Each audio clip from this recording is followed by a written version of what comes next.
नमस्कार. आपल्या उजनी धरण अपडेट न्यूज चॅनलमध्ये आपल्या सर्वांचं मनापासून स्वागत. आज 18 ऑगस्ट सायंकाळी 6ची काय स्थिती आहे, दौंडच्या विसर्गामध्ये किती बदल झाला आहे, घट झाली की वाढ झाली आहे, तसेच उजनी धरणातून सध्याला कितीचा विसर्ग चालू केला आहे. आपण सकाळी म्हटलं होतं की दुपारपर्यंत पाणी सोडावं लागणार प्रशासनाला आणि त्याप्रमाणे पाणी सोडण्यास सुरुवात झालेली आहे.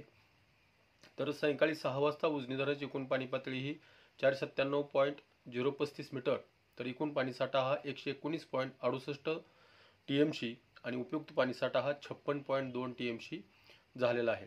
टक्केवारी बघितली तर सकाळीपेक्षा टक्केवारी जवळपास 1% उजनी धरण वाढलेलं आहे. सकाळी 103 होतं, आता 104.57 टक्क्यावर उजनी धरण गेलंय. आणि दौंडचा विसर्ग सकाळी जो 6275 होता, त्यामध्ये वाढ होणं अपेक्षित होतं, परंतु 583 क्युसेकचा विसर्ग घटलेला आहे.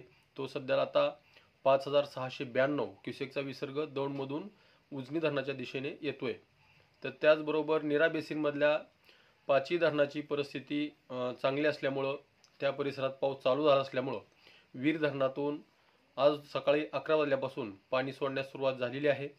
सध्याला 6372 क्युसेकचा विसर्ग वीर धरणातून नीरा नदी पात्रामध्ये सोडण्यात येतोय आणि उजनीतून सध्याला वीज निर्मितीतून 1600 क्युसेकचा असा विसर्ग दुपारी 1 वाजता चालू करण्यात आला आहे. त्यामध्ये कदाचित आणखी सकाळपर्यंत मेन गेटमधून दरवाजातून पाणी सोडण्याची प्रक्रिया चालू होईल, वाढ होईल ह्यामध्ये, कारण तसा इशारा त्यांनी दिलेला आहे.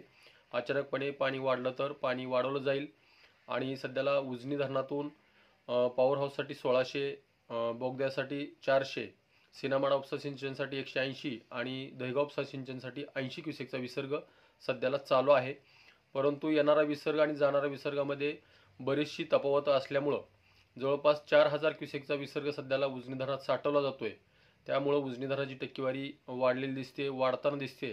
त्याचबरोबर आपल्या परिसरामध्ये जरी मोठा पाऊस नसला तर संततधार रिपरिप चालू आहे. जिल्हाभर तेच वातावरण आहे. त्यामुळं कदाचित वरच्या भागामध्ये पाऊस पडण्याची शक्यता नाकारता येत नाही. बऱ्याच ठिकाणी रेड अलर्ट दिलेला आहे.